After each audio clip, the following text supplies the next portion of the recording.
El día de hoy vamos a dar inicio a una serie de charlas que se van a ir desarrollando en esta maravillosa biblioteca del Instituto Nacional de Ciencias Penales. Vamos a ir desarrollando conversaciones con expertos sobre temas extraordinariamente trascendentales para la comunidad del INACYPE y por supuesto para todas aquellas personas que nos hacen favor de seguir en las redes sociales. Les hacemos una cordial invitación de que vengan a visitarnos. Se van a llevar una maravillosa sorpresa de ver cómo es que estamos evolucionando, cómo estamos realmente a pasos agigantados llevando al INACYPE a otro nivel. Y el día de hoy, para dar inicio a estas conversaciones, tengo el gran honor de poder charlar con un extraordinario académico, extraordinario ser humano, y tengo la distinción de su amistad, el doctor Ángel Medel. Estimado doctor, muchas gracias por aceptar la invitación.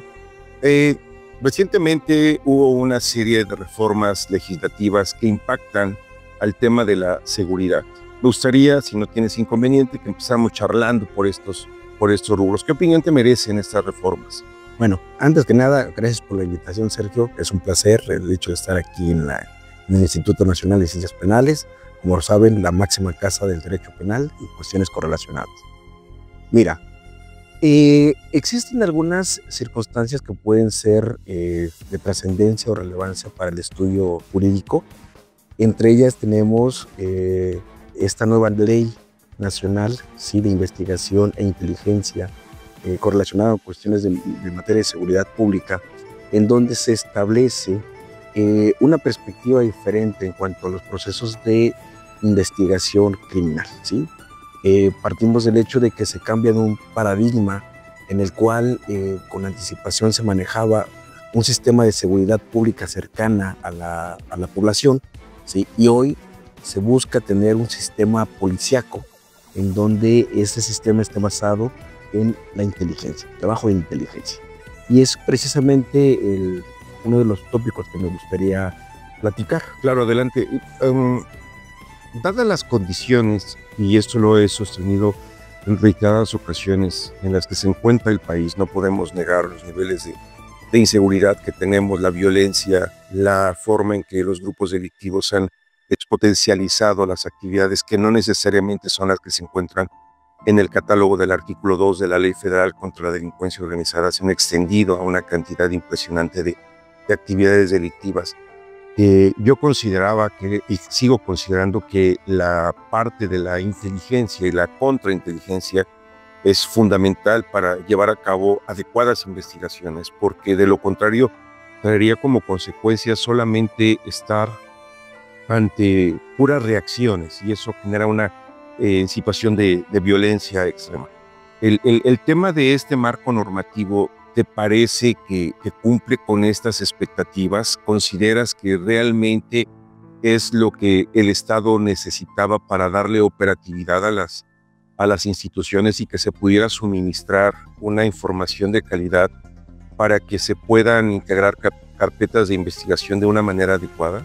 Si tomamos en consideración la finalidad de la norma, desde la perspectiva incluso del dictamen, podemos decir que uno de los objetivos que digamos, cambia la forma de percibir la inteligencia es precisamente obtener información desde el punto de vista real, ¿sí? Y además que sea en el momento.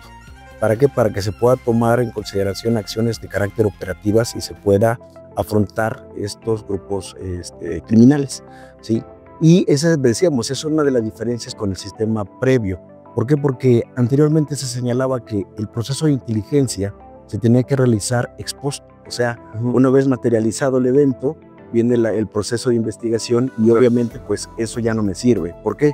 Porque debemos de considerar, incluso desde la perspectiva del dictamen, se nos especifica que el objetivo no debe ser solamente ver el proceso de investigación y en su caso para evitar la comisión del delito a través de mecanismos punitivos. Principalmente hablan sobre el aspecto de el hecho de establecer la prisión preventiva como un mecanismo para poder evitar la comisión del delito y incrementar la punibilidad, sino que necesariamente se tiene que realizar un trabajo de inteligencia. ¿Sí? ¿Por qué?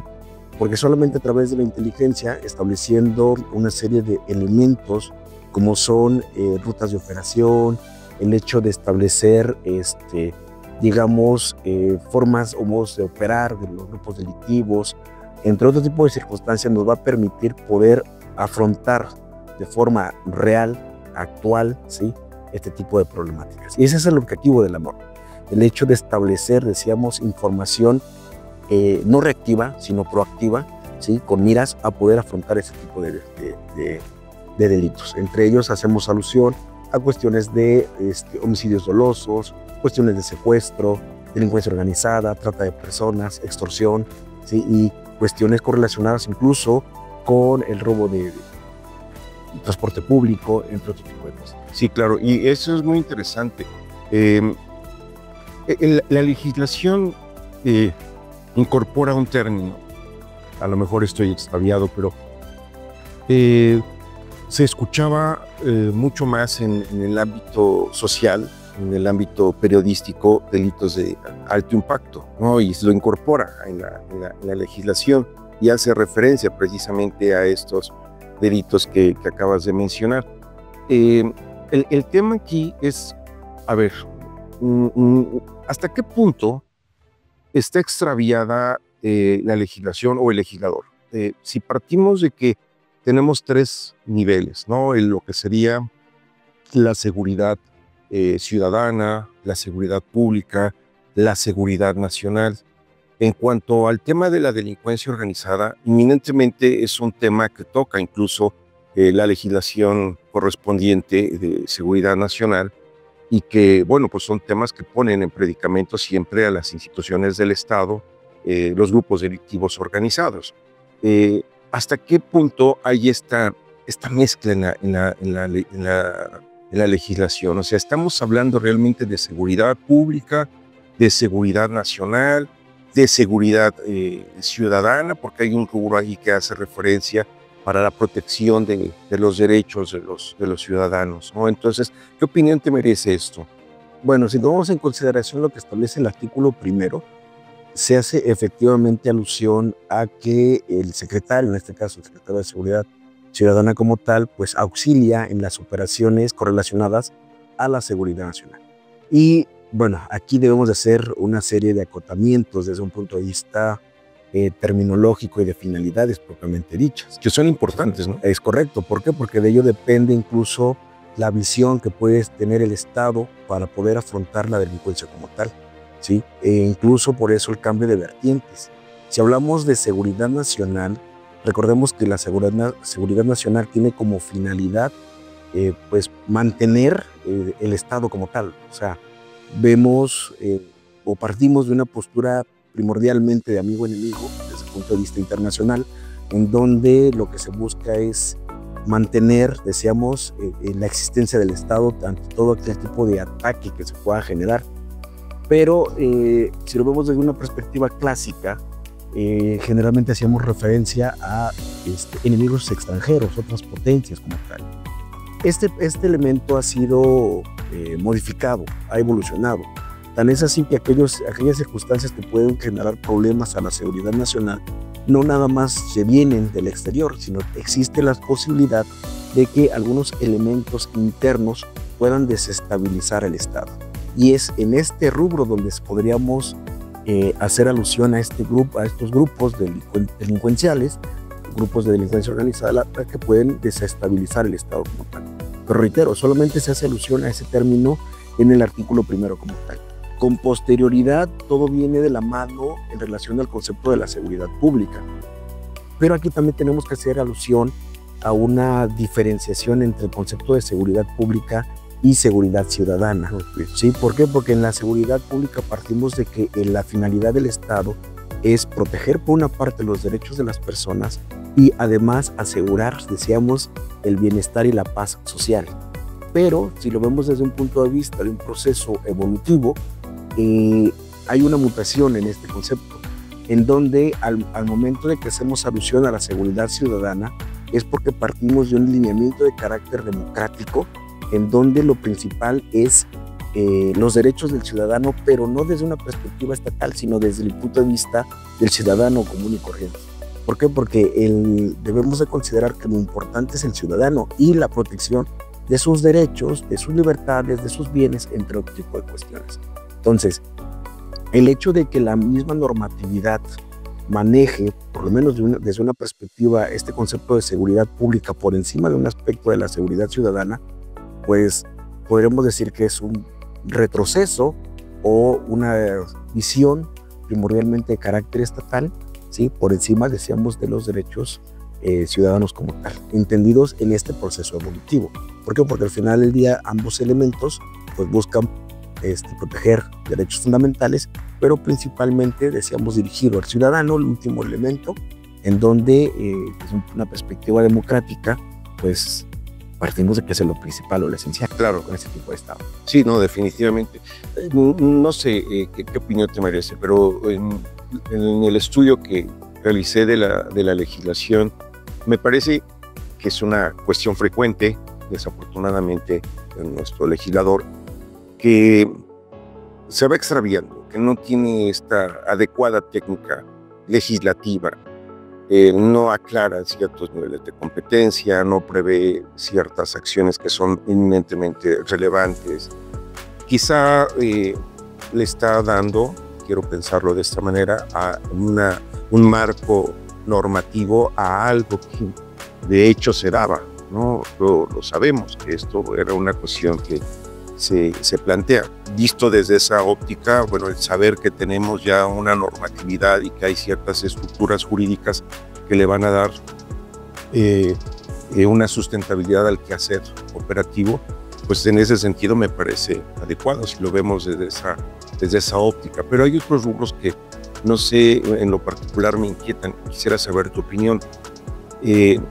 A ver, las personas que llevan a cabo lo relacionado a las investigaciones, pensemos en los analistas, todas estas personas que van a intervenir en los trabajos de inteligencia, ¿consideras que pueden ser llamados a juicio?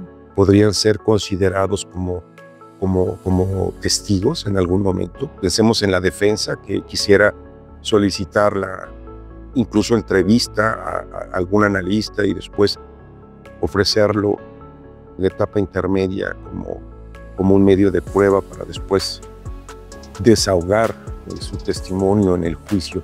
¿Consideras que esto se puede llevar a cabo? A mi consideración, sí. Yo también opino, y sería un riesgo, ¿no? Y sí, un riesgo. Es importante tomar en consideración que si estamos hablando de que, derivado del proceso de inteligencia, porque uno de los objetivos es fortalecer elementos probatorios, datos de pruebas para efecto del proceso. Pero estamos de acuerdo que no va a quedar en un dato de prueba, sino que necesariamente esto tiene que llegar a juicio. ¿Por qué? Porque el objetivo es el hecho de obtener sentencias condenatorias. Justo. Sí, entonces viene el punto. Si estamos hablando que se está realizando un trabajo de inteligencia, me estás emitiendo un producto y este producto nos va a servir para generar datos de prueba que al final del día se van a traducir en elementos de prueba, ¿sí? Para obtener este tipo de sentencias, a mi consideración sí es viable que se pueda mandar a llamar a los analistas, ¿sí? Al proceso penal. ¿Por qué? Porque al final del día me tienes que explicar este tipo de procedimientos. Ahora, si bien es cierto, debemos de considerar que la misma normatividad nos dice que el actuar del servidor público debe realizarse de forma objetiva, no sabemos si existe una serie de sesgos dentro del proceso de investigación. De hecho, lo existe desde el momento mismo que estamos hablando de que la sentencia tiene que ser condenatoria. Es correcto. O sea, ya existe un sesgo. O sea, se aleja de uno de los propósitos del procedimiento acusatorio, que es aclarar o esclarecer los hechos. Es correcto. O sea, quiere decir que si de esa información pudiera llegar a beneficiarle a alguna persona, pues eso no lo van a suministrar a la gente del Ministerio Público, tomando en consideración que él es el que dirige la investigación. Entonces se va a acotar esa información porque solamente estamos buscando elementos incriminatorios. Condenatorios, así es. Entonces, pues sí hay un sesgo. Y entonces, partiendo de esa perspectiva ¿sabes qué? Tenemos la posibilidad como defensores de mandarlos a traer para que nos expliquen. Y además, otro tipo de cuestiones, ¿no? Desde el punto de vista incluso de carácter metodológico, para que en su caso puedan señalar hipótesis alternas a esta cuestión de implementar sentencias condenatorias. Claro. Es un tema sumamente interesante. Y para ir concluyendo, ¿qué punto crítico le ves a esto? Con esto vamos cerrando. Hay varias circunstancias que puedan ser objetos incluso de impugnación, por ejemplo, ahorita por parte de la Comisión Nacional de los Derechos Humanos. Entre ellos tiene que ver con la plataforma y la interconexión. ¿Por qué? Porque si consideramos que de acuerdo a la normatividad nos va a servir como elemento, digamos, de información de base para la inteligencia, registros de carácter públicos y privados, porque hace alusión desde cuestiones de placas, cuestiones de información de catastro, información correlacionada a cuestiones financieras, entre otras. Aquí hay, reitero, varias cuestiones que pueden dar pie incluso a impugnaciones. Claro. Primero que nada, toda la información y el aspecto de la privacidad de la persona e intimidad de la misma. ¿Por qué? Porque sabemos que cuando en determinado momento queremos realizar actos intrusivos o invasivos de los derechos en donde haya información privada del gobernado para ser utilizada para efectos del proceso penal, pues esto tiene que ser con control judicial. Así es, primer punto. Segundo, el hecho de que en dado caso el Estado no estableciese sistemas o controles adecuados para el manejo de la información, también resulta bastante peligroso, porque tenemos antecedentes en los cuales se ha presentado incluso la venta de base de datos. Eso es un problema. Sí, que incluso en otros países se llegó a tener.